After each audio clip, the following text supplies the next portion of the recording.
Hi there. So there's been a lot of interest online to measure how deep the Strid is.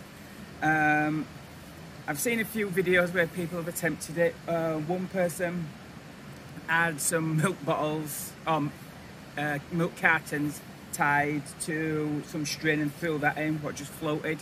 So I'm not quite sure what the purpose of that was. Another lad came down and he had a fish finder with him to measure the depth. But when he was putting it in there, it was recording depths of 75 metres, which I'm no expert on the local geology, but I'm pretty sure that's impossible because there's just not the volume of water to come down. So I thought I'd come down here with this and some rope and just measure it myself the old-fashioned way and see how it goes. It should be the best way of doing it, because as I say, with a fish finder, apparently I heard it distorts and you can't get a proper reading when there's a lot of turbulence, and a lot of turbulence there sure as hell is down there. So let's have a go and we'll see what we get.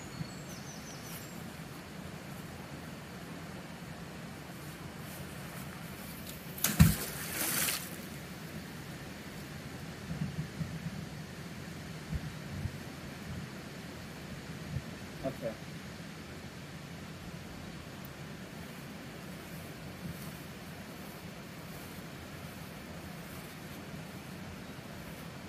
Right, so it gets wet about there. I'll keep my hand on that.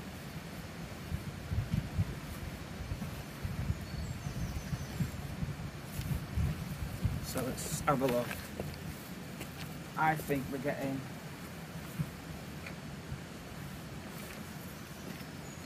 close. Right there.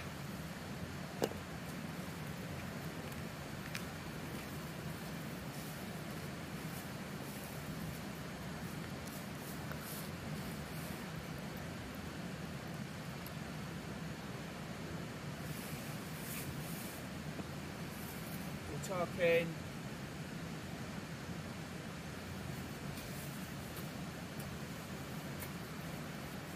perhaps 1, 2, 3. Yeah, probably about 6 metres, 6 or 7 metres at that part. So we can measure it a bit further up there and see if we get a different reading. Hi there. So you've seen the video where I did a Strid depth test. I'll be honest, I can't really concentrate fully when I'm there doing it, because obviously I'm just always on edge and I've always got to keep one eye on staying fully concentrated on the river, because obviously I don't want to become complacent and slip and fall in. Now, I measured a few other places and the deepest I got was 7 metres.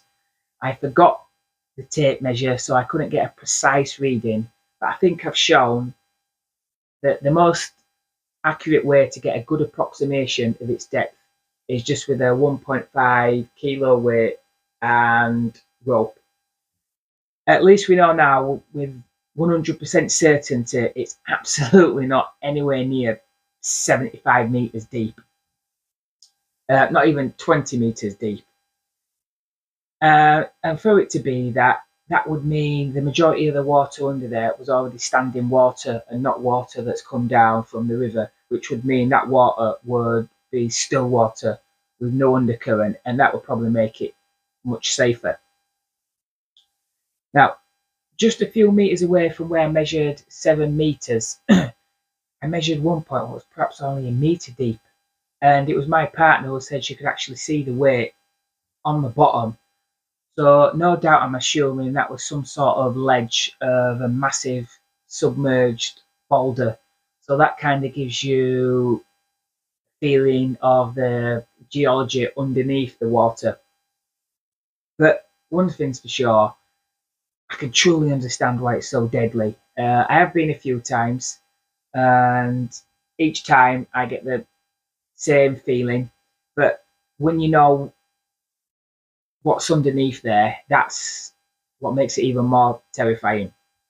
Now, the reason why I did this video is because there are a lot of folk tales online, especially people who live at the other side of the world and who have never been. So I thought, right, I'm going to try and separate fact from clickbait fiction and see what I pull up, basically.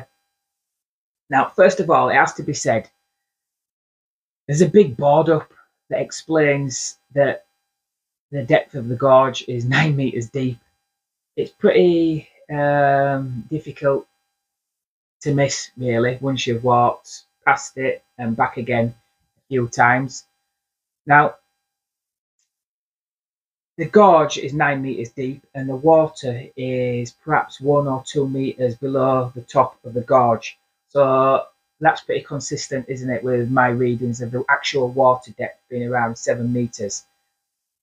Now, I read what it says on the actual board. Billions of litres of water over hundreds of thousands of years have gradually eroded the rocky bed of the river. The gorge is over 9 meters deep here, more than 2 double-decker buses on top of each other, full of hissing water and immensely powerful undercurrents. The danger may not be too obvious on a summer day, but lives have been lost in this narrow passage. Now, whether people see that or ignore it because they want to make videos, I'm not sure. But I've been a few times and I'd forgotten about it the last time, and it was only when I saw it this time I remembered I'd actually seen it the time before. But I only did notice it after testing the depth. But I find it pretty hard to believe that people could go there and be there, for hours on end and not notice it. Now, what makes it so deadly? Well, they say most injuries from falling occur at small heights and not high ones. And that's because when you're at a small height, you don't perceive it as dangerous. So therefore, you become complacent. The river at that point of the Strid is really narrow and the surface current is deceptively tranquil. It looks really inviting and appealing, especially on a warm summer's day. You might think you might want to go take a dip. But you'd never guess underneath the surface it is even 7 meters deep, because let's face it, that's more than enough depth to kill you, and that the current is so strong. Plus, underneath the water, it's so murky you wouldn't really see anything at all. Now, on top of that, underneath the water, there's lots of jagged rocks, caverns, and plenty of places where your foot could get wedged in, so you would just get stuck underneath the water. And to be honest, there's a good chance if you did slip and fall in, because it's so narrow, you'd bash your head on the way in. Now, I've no doubt that the signs and the fact that its reputation precedes it is responsible for saving countless lives. I mean, before the signs were up, I can only imagine that countless people were just so careless around the edge.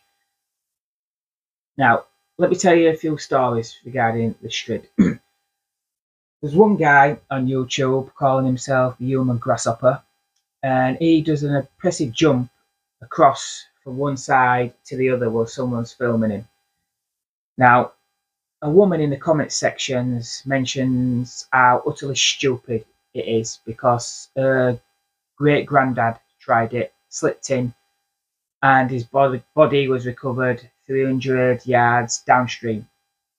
Now, because it's a great granddad, which is only 3 generations away, it seems entirely plausible that that's a legitimate story, what's being passed down. So it's not like a story that's been told from 500 years ago that's being exaggerated to God knows what extent.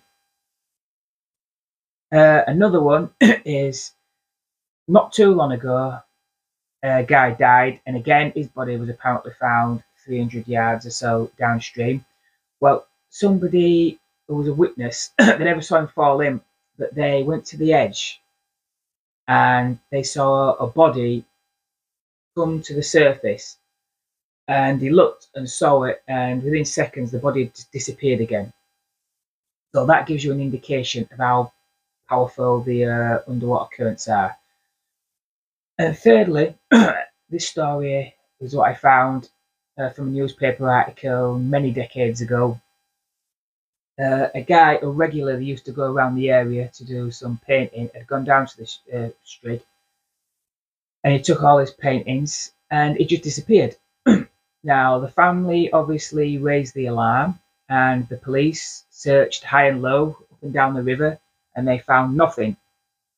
And somebody then found his painting materials just on the rocks right at the side of the Strid.